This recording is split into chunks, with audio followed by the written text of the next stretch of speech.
are counties in this country where schools exist in name. Yeah. There is nothing to show. It's not like Homa Bay School that you will see everything rightfully put somewhere. In some places, here there are no trees.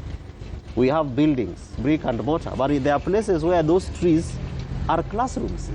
And so you look at the budgets that county governments are putting in place against the investment by national governments, and so it therefore begins to persuade you to think that if we devolve education with everything that comes with running a school, from human resource to financial resources, even to assets like land, pieces of land, you have the decision therefore to decide how many classes you put up, how do you put them, and where do you put them. Because part of what CBE does, the curriculum-based education, is that you also have a stream on sports. There are schools in this country that do not have fields. Yeah. So how is this talent supposed to be grown?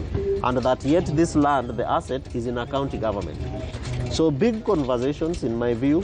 Interesting proposal. I know Mheshimiwa Raila Odinga has been that voice that speaks, and you begin to sprinkle water into what he's saying. I know he spoke about NGCDF, and the matter is actually, it landed in courts, you know. Now he's talked about education, and I know that there are education lovers who will like what he has talked about, particularly given the kind of experiences that our children are going through in our system of education. Yes. And give it to him, the former Prime Minister has really been, and I mentioned it, that he's probably one of the biggest supporters of devolution. Yeah. And that debate about NGCDF, he appears to be one of those people who really believes that that is duplicity, that the fact that MPs want to carry out development projects within their constituencies is wrong, that should be the function of the devolved units, the county governments. Don't you think that, yes, this is a kind of person we should be listening to when it comes to progression of devolution? Yeah, I think to that extent, I want to agree. And it is very true that the former Prime Minister, Raila Odinga, has been at the forefront in championing for the actualization and practicality of the devolution. And give it to him, he has been at the forefront, and there are certain issues that he has talked about that we've seen come to materialize, and that some of them have also formed part of conversation that we've had as a country. About the education, I think for me, as I have elaborated, it's a discussion that we need to have, but we need to develop and nurture it towards actualization in some time. But it's a discussion, it's a conversation that needs to be we need to have. For anything that works for the greater good of the people, starts with a small and little conversation. So I think we are on the right trajectory. About the issue about the NGCDF, and from the perspective of a sitting member of County Assembly, if you're very keen, we've had a lot of push and pull about the Ward Development Fund. Yeah, and even the County Assembly's forum, we met several stakeholders in a bid to ensure that the Ward Development Fund is also constitutionalized. It's also in the Constitution. And we've faced a lot of challenges. And the main challenge and the main critics have been of the opinion that the work of a member of County Assembly is to oversight and legislate and to represent. And when you see the functions of a member of County Assembly, they're more or less the same with the functions of a member of Parliament. Because the National Assembly, his work is to legislate, to represent his people, and also to do some oversight. And the AGCDF makes them gives them some latitude to initiate and actualize development projects in the ward with regards to NGCDF. And when you look at how NGCDF operates, majorly it can even operate without the Member of Parliament. The Member of Parliament is someone like a patron to it. And when the functions that they are doing, the things that they are doing well to the people who are in the same county they come from. Because these constituencies are in the county. And therefore, with the NGCDF bill scrap prof, I want to agree with the right honorable former Prime Minister 100%. And it is not because the Ward Development Fund has not been actualized, but it is just the same as the NGCDF. But now that you brought it up, that's a Ward Development Fund. Yes. It is the same debate, and I think this is something that people rarely talk about. Yeah. That county assemblies appear eager to probably practice some overreach. Coping bad behavior from the National Assembly. Do you agree that yes, county assemblies are becoming a bit wrong? I can't agree per se about that. But you see, the functions of a member of county assembly or the county assembly as an institution the constitution is very clear on how it's supposed to operate. The county government acts and any legislation attendant to that is very clear on how it's supposed to operate. But to the extent that we need to copy how the National Assembly operates, maybe to the extent of championing for the War Development Fund, that could be the only correlation with the National Assembly. I don't know about Homa Bay County Assembly, but quite a number of county assemblies have actually pushed governors to ensure that there's a form of ward development fund that's not even based on the law, but they've held county executives gentlemen's agreement. Gentlemen's agreement.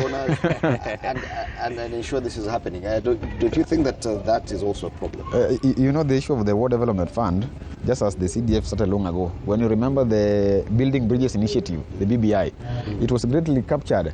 And there is a day that in this country, the BBI that was supposed to in all the 47 counties, there is a day that almost close to 40 county assemblies passed the BBI. But it was because there was an incentive in that BBI. There was an incentive in that BBI about the War Development Fund. But the BBI didn't see the light of the day. And right now, we are well aware that the National Assembly is trying to constitutionalize the CDF, the women GAF, and even there is something that has been introduced as Senate Oversight Fund. Yeah. So I do not want to agree that the assemblies have been wrong, but I want to agree to the extent that the county assemblies have seen the practices of the National Assembly and the Senate, and in that bid, they've also been trying to also implement what the others are implementing. But to the agreement that the county assemblies, the county governments that have made an agreement, some gentleman's agreement, as you say it, I do not think that is in order. Personally, I do not think that is in order, because the county executive implements the project. It is mandated to implement the projects in the county, in our wards. For us, the things that should concern us is the implementation, the oversight of the implementation of these projects. Because you can see in a situation where the county executive is implementing a road in your ward, at the same time, you also have a kitty that you're supposed to do another road in the same ward. That is duplicity. And it's rare to hear a member of the county assembly talk about this conflict. But don't you think that we run the risk of clawing back on some of the gains of devolution, if at all we could be coping some bad behavior from the National Assembly, especially when it comes to quite a number of the assemblies? This, I say, because a huge chunk of the county assemblies have actually actualized war development funds without any basis in law. Yeah, and you're right, Fred. You're right, because there is no law that supports war development funds. Exactly. And if you look at the struggles that parliamentarians, National Assembly reps have to go through, even to the extent of attempting to amend the Constitution, Article 204, to fit in, so that they can be able to protect their interests. A little bit of a concern that I have had is the role of the Member of Parliament, which is the biggest conflict in terms of their roles, so that you want to be an implementer. The oversighter is an implementer, but then the question that will beg is who will oversight the oversighter. But if you look at that law, Fred, including the amendment which was taken to public participation, there is nowhere where the MP is mentioned, including the fact that they call themselves patrons. Those are just names. But however, the biggest challenge is in how that fund is managed. It is true that there is a CDF committee in every constituency, and then you have